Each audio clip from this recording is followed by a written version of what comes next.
Escola dominical, feita pra mim, pra você.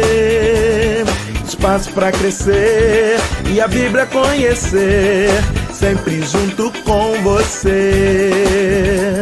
Escola dominical, feita pra mim, pra você. Espaço pra crescer e a Bíblia conhecer, sempre junto com você. Graça e paz a todos que nos acompanham aqui no canal Palavra Viva e Fiel. Passaremos ao estudo da lição bíblica de adultos da CPAD, Casa Publicadora das Assembleias de Deus, que neste segundo trimestre de 2024 estuda sobre o tema A Carreira que nos está proposta, o caminho da salvação, santidade e perseverança para chegar no céu. A nossa segunda lição tem como assunto a escolha entre a porta estreita e a porta larga. Nosso textual está em Lucas capítulo 13, versículo 24. Porfiai por entrar pela porta estreita, porque eu vos digo que muitos procurarão entrar e não poderão. A verdade prática nos fala que a porta estreita não é uma opção, mas a única alternativa disponível para o crente entrar no céu. A nossa leitura bíblica em classe está no Evangelho de Mateus, capítulo 7, versículos 13 e 14, capítulo 3, versículos 1 a 10. Mateus capítulo 7, 13 e 14 nos fala: Entrai pela porta estreita, porque larga é a porta e espaçoso o caminho que conduz à perdição, e muitos são os que entram por ela. E porque estreita é a porta e apertado o caminho que leva à vida, e poucos há que o encontrem. Mateus capítulo 3, versículos 1 a 10 nos fala do surgimento de João Batista. Naqueles dias apareceu João Batista pregando no deserto da Judéia e dizendo: Arrependei-vos, porque é chegado o reino dos céus. Porque este é o anunciado pelo profeta Isaías, que disse: Vós que clama no deserto, preparai o caminho do Senhor, endireitai as suas veredas. Este João tinha sua veste de pelos de camelo e um cinto de couro em torno de seus lombos, e alimentava-se de gafanhotos e de mel silvestre. Então ia ter com ele Jerusalém e toda a Judéia e toda a província adjacente ao Jordão, e eram por ele batizados no rio Jordão, confessando seus pecados. Vemos então que vinham pessoas tanto de Jerusalém, da Judéia e próximo do Jordão para serem batizados por João Batista. Vendo ele muito dos fariseus e dos saduceus que vinham ao seu batismo, dizia-lhes: Raça de víboras, quem vos ensinou a fugir da ira futura?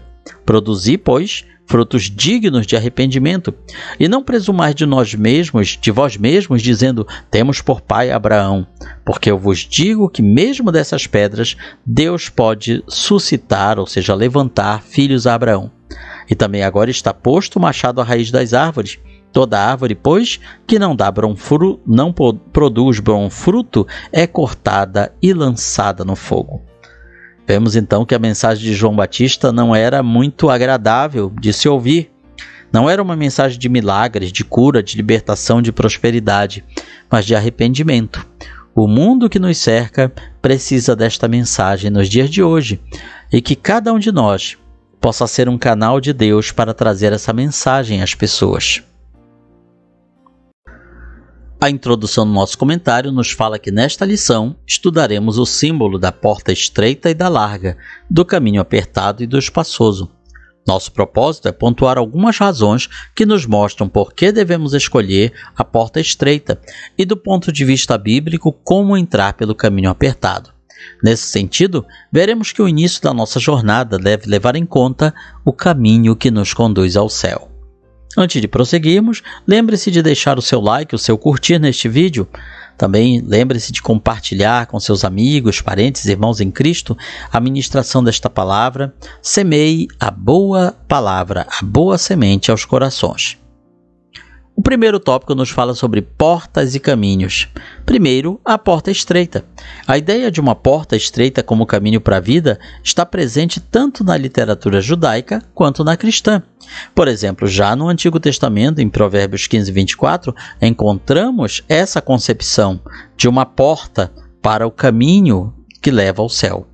Sabemos que a porta é uma entrada existente em um edifício ou muro de uma cidade, algo muito comum nos tempos antigos. em que toda a cidade era murada e ao redor de todo o edifício havia uma porta. Muitas vezes uma porta estreita que mal dava para uma pessoa passar. Era por meio dessa porta que todos entravam e saíam da cidade. O segundo item nos fala do caminho apertado. Quando falamos de caminho apertado, apontamos para a conduta, maneira de viver, que evidencia salvação ou perdição. Nesse sentido, a linguagem figurada do caminho apertado, conforme Mateus 7, aponta para os que desejam a vida eterna. Não por acaso, a palavra apertado vem do verbo grego tlibo, que significa prensar como uvas, espremer, pressionar com firmeza, caminho comprimido, contraído. Metaforicamente, significa aborrecer, afligir, angustiar. Portanto, o caminho que leva ao céu, ele é tudo isso.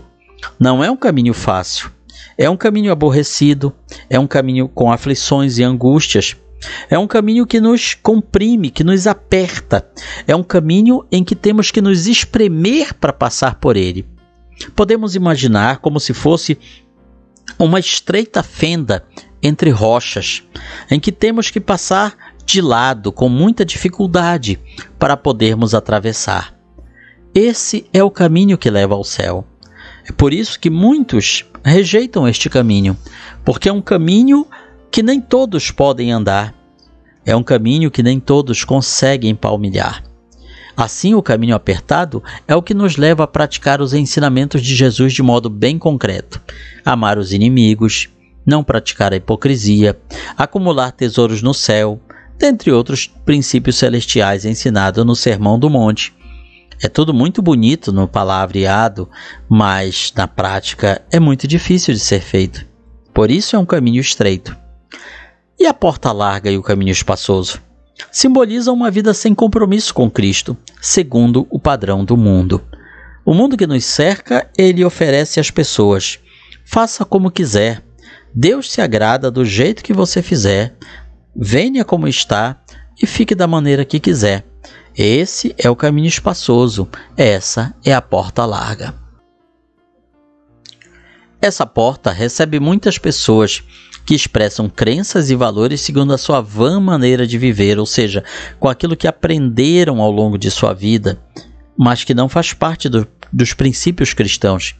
Um caminho que tem seduzido muitos por meio da busca irrefreada do prazer e das ideias que negam a Bíblia como nossa única regra de fé e conduta. Quando falamos em prazer, não estamos necessariamente falando do prazer sexual. O ser humano, ele pode encontrar prazer em muitas outras coisas, além das relações conjugais, das relações carnais. Há muitos que têm o prazer no jogo, na bebida, no álcool, nas drogas. Alguns têm o seu prazer no trabalho. Alguns são viciados em trabalhar de tal maneira que não sobra tempo nem disposição para mais nada. Não há tempo para Deus, para a família, para os amigos. Este prazer, portanto, envolve o sentido mais amplo de todos. Essa é a porta larga e o caminho estreito.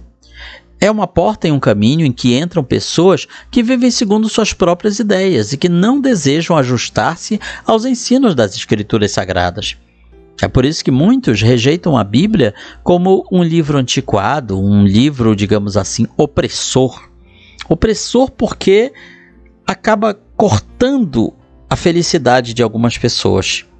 Mas esse é o caminho estreito que leva ao céu. Segundo tópico da lição: por que entrar pela porta estreita é difícil? Uma porta aberta, porém difícil. A porta para a entrada na pátria celestial está aberta, porém há muitos impedimentos para que a alma humana a atravesse. O egoísmo, o ego inflado, a idolatria, dentre outros. Imagine uma pessoa que precisa passar por um caminho estreito ou uma porta estreita, porém ela é muito gorda, digamos. Ela é muito corpulenta para passar por ali. Ela não vai conseguir passar. Então, isso representa o ego inflado. Imagine uma pessoa que precisa passar por uma porta estreita, mas está carregando vários objetos muito grandes, muito volumosos. Ela não vai conseguir passar pela porta sem largar aqueles objetos. Isso representa nossos egoísmos, idolatrias, traumas, complexos, tudo aquilo que nos impede de passar pela porta estreita. Contudo, nosso Senhor ensinou que para tomar o caminho do céu é preciso negar a si mesmo, deixar morrer o que somos para viver a vida com Ele, a fim de que resulte uma glória progressiva e indizível. É muito bonito de se escrever, mas na prática fazer abandonar o próprio eu, negar a si mesmo. É muito fácil negar os outros. Há pessoas que negam pai e mãe, mas não negam a si mesmos. Porém, se quisermos seguir a Cristo, temos que negar a nós mesmos. É a coisa mais difícil de se fazer, mas vale a pena para chegar ao céu. O segundo item nos fala das oportunidades da porta larga. São atraentes. Para muitos, o caminho da porta estreita não é atraente, pois a porta larga oferece uma jornada de prazeres, deleites, libertinagem. Viva como quiser, viva sem freios, viva sem limitações, sem amarras.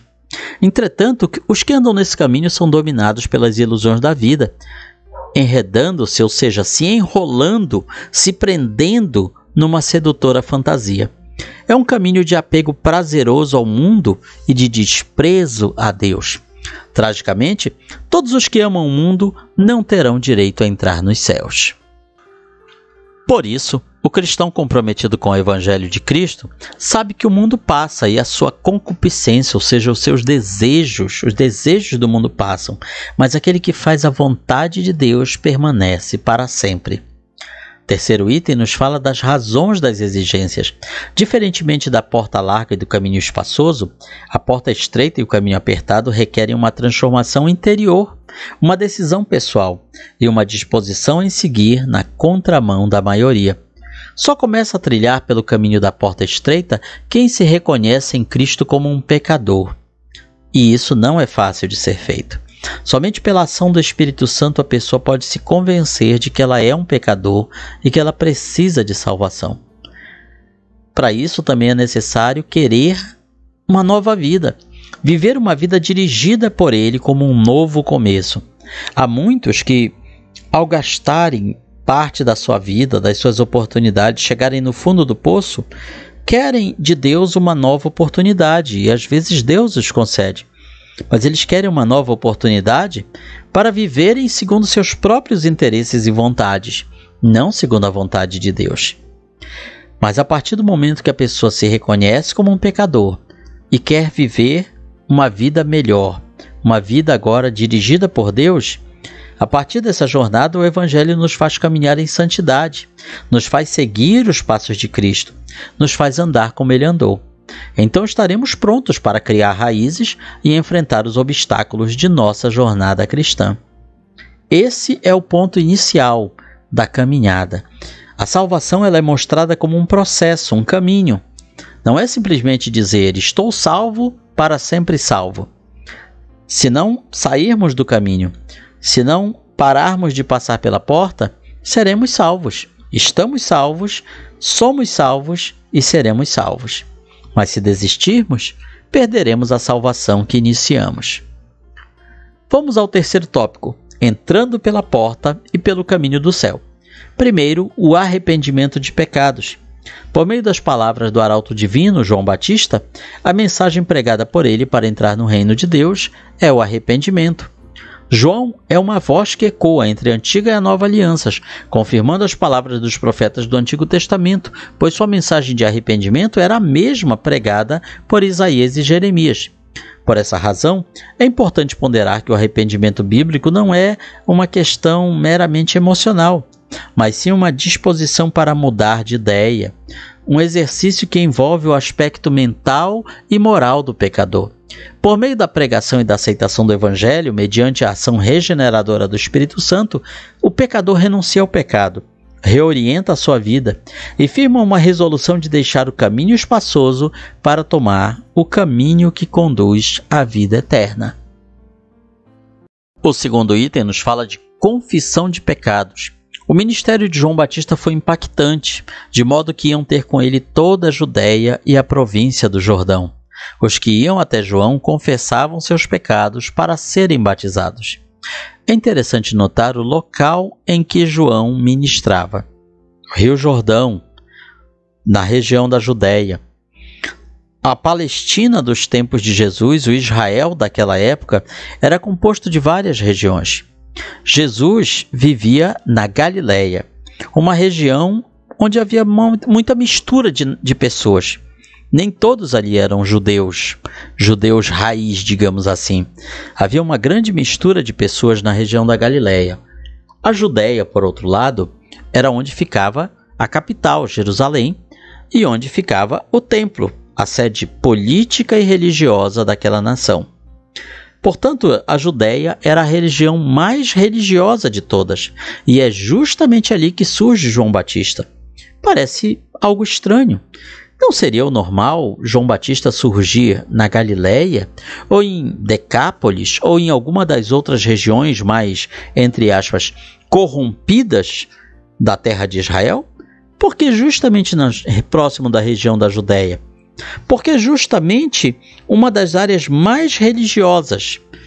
Justamente ali é que surge o pregador do arrependimento. Aprendemos com isso que nem sempre a religião leva as pessoas ao arrependimento. Aprendemos com isso que nem sempre a religião transforma e muda os corações.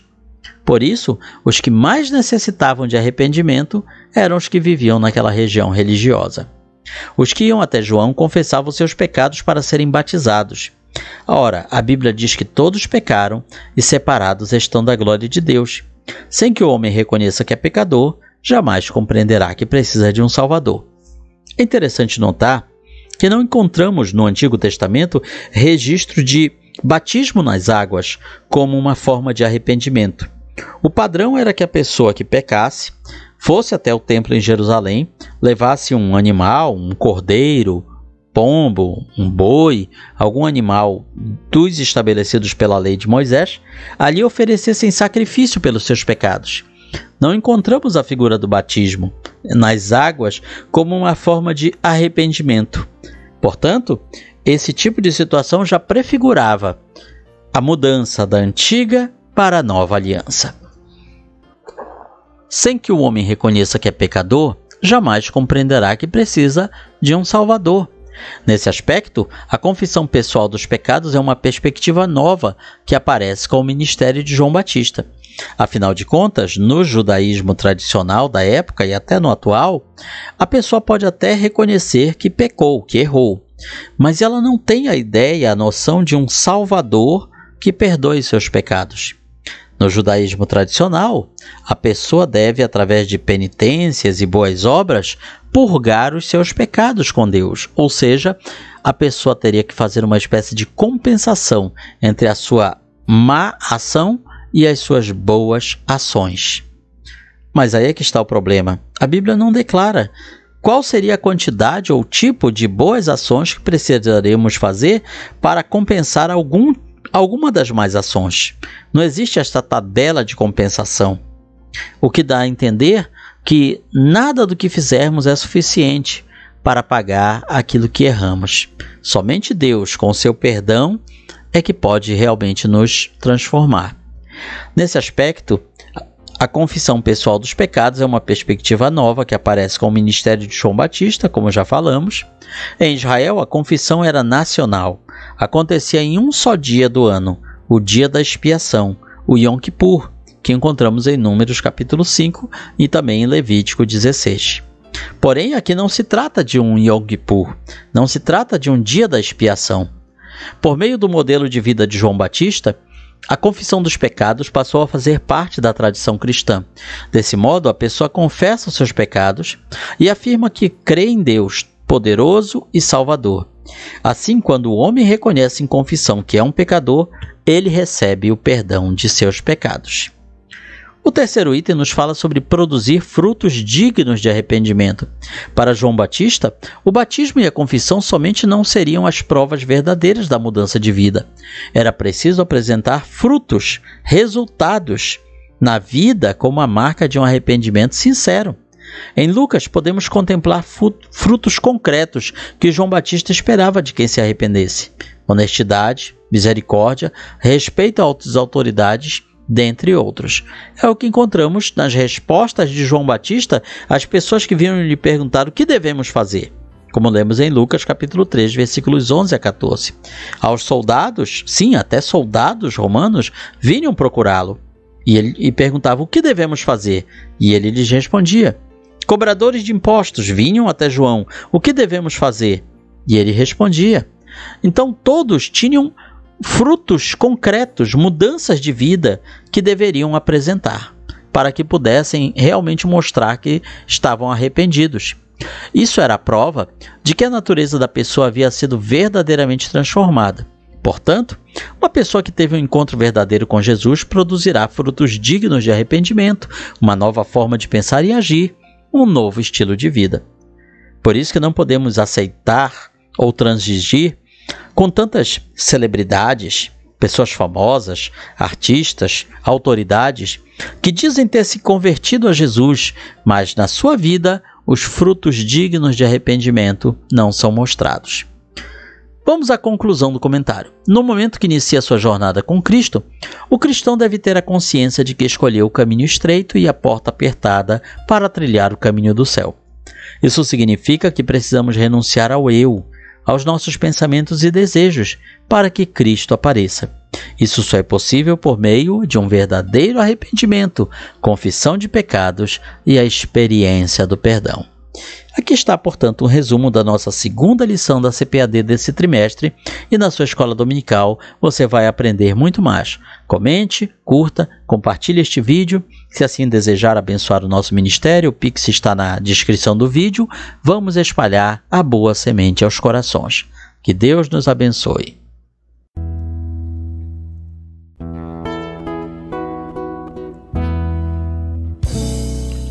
Findou-se o tempo de estudo da escola dominical.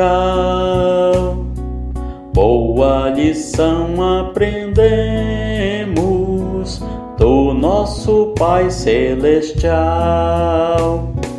Despede-nos, Jesus Cristo, em tua paz e amor, e nos concede para sempre o teu celeste favor. Aos visitantes e amigos agradecemos também. Que a paz de Deus reine em todos e até domingo que vem. E até domingo que vem. E até domingo que vem.